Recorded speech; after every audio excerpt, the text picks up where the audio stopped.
Hi, this is my review of the FlexTale Infinite Adventures, Abbey. This is a point of interest for the FlexTale Aquile campaign setting. If you haven't seen my videos featuring the Atlas and the Gazetteer, please check out the playlist in the description below. This is a point of interest that you can place in any campaign setting. Even if you don't play in the Aquile Western Realm campaign setting, you can use it however you like. And this is perfect for solo play or co-op play as well, that is, without a game master. Now let's talk about the quality of the PDF. When you purchase this, you get two files: the normal PDF and the mobile-friendly PDF. Everything is well organized, written and explained. The document is fairly short, only 24 pages long.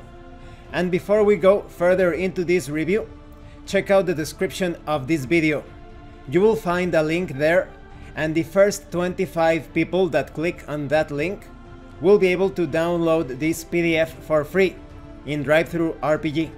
That's right, the author Jason Evans Payne has been quite generous and is going to give 25 PDF copies for free. So hurry up, pause this video and get your free PDF. Remember, the first 25 people win. Okay, moving on. When it comes to the images and the illustrations, you only have a couple of images. You have a section of the map of the Atlas, which is basically a heat map section indicating where you can find these abbeys, because this point of interest is not unique. You can find several abbeys distributed across the land. So overall the quality is great. The graphic design and layout is colorful and simple, so the quality is pretty satisfactory. Now let's talk about the contents. Once, the abbeys were bastions of religious conversion and focus. Nowadays, many of what had once been solemn foci are now relegated to the breweries they once had established as a means of augmenting earnings and spreading the will of their gods. You have all of the details concerning discovery. Why did you arrive to this abbey? Maybe you were searching for relics or treasures. Now, this review isn't going to contain spoilers, because all of the things in this document can be randomized, or at least most of the elements within this point of interest. So you have information on why you find yourself in this abbey. Maybe you just came across this abbey during your explorations. You have information on campaign or adventure hooks.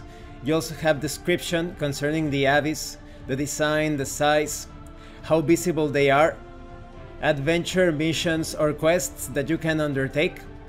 Even the elements that are not set on tables can be easily inserted into other tables, or you can create a table using these different hooks and plotlines. You can determine secrets about the abbey related to the downfall. Maybe it's something related to war, or perhaps desecration. You can also randomize the locations of the abbeys. Even though the heat map determines the location as laid out, you can randomize the different sectors or quadrants of the map to add variability to the location of the abbey. Because you will find many abbeys, it is not a unique place or a unique site. You also have information on the threats that you will encounter within. Refugees perhaps, bandits, undead. You also have rumors and lore to determine if they are false, partially true, or actually true. You can also determine the age of abandonment. How long has this abbey been empty? You can also determine events and quirks, what happens while you are exploring. And in the second part of this document, you have a section featuring the Infinite Adventures rules. I think that these rules will apply to all points of interest. They concern details about randomizing everything, the scale of the realm, the hexes where the points of interest are located, the sorts of points of interest that you are encountering during your adventures. Maybe it's related to a faction.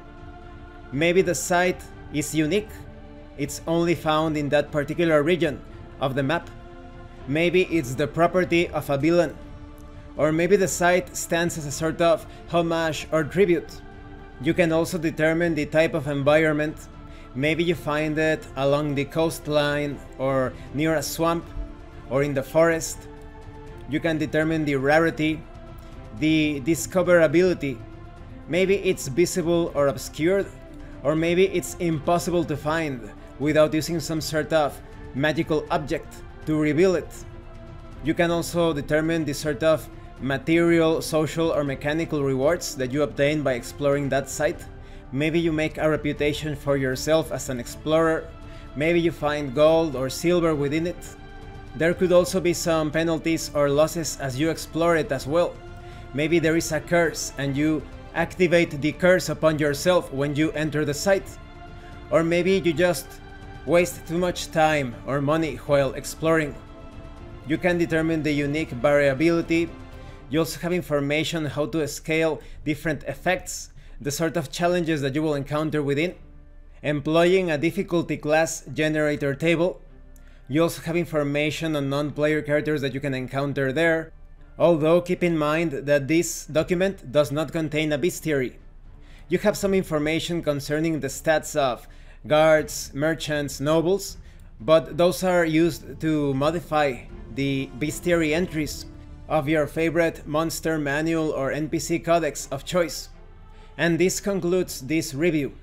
So what do I think of this Abbey point of interest? This is system universal, of course. You can use it with any sort of D20 based system, or even Savage Worlds or the Cypher system, anything that you want to apply. Maybe you are using Fate, maybe you are using some retro clone or pseudo clone, maybe you are playing Labyrinth Lord, 13th Age. Any fantasy role-playing game that you use is perfect for this point of interest, but it works at least a bit better if it's a D20 based system. Otherwise you will have to make some minor tweaks or conversions, but it's not that hard. Now when it comes to the Abbey itself, I think it's perfect for a more haunted or mysterious sort of adventure, but because of the nature of the inhabitants, that could be normal townsfolk or perhaps bandits or monsters of any sorts, it's also perfect for a more generic sort of adventure, and it could also be an adventure hub as well. That will all be determined according to the results of the random tables. So like I said at the start, this is perfect for solo or GM-less play. If you are playing as a single player character or as a group of player characters, or you are playing with other players but you have no game master, you can randomize almost everything about this site. And using your other tables or oracles, this is pretty much perfect for that sort of experience. But if you want to use this with your group, this is also great as an improvisational tool to generate things as you go along. But if you want to prepare things beforehand, it's also going to be very fun to use these tables to populate or stock this Abbey. Thank you for watching this review. If you have any comments or questions, please let me know. And thank you so much to those of you that have been supporting the channel by sending drive-thru RPG gift certificates. If anyone else wants to further support the channel, the information on how to do that will be in the description below. Once again, thank you and see you later.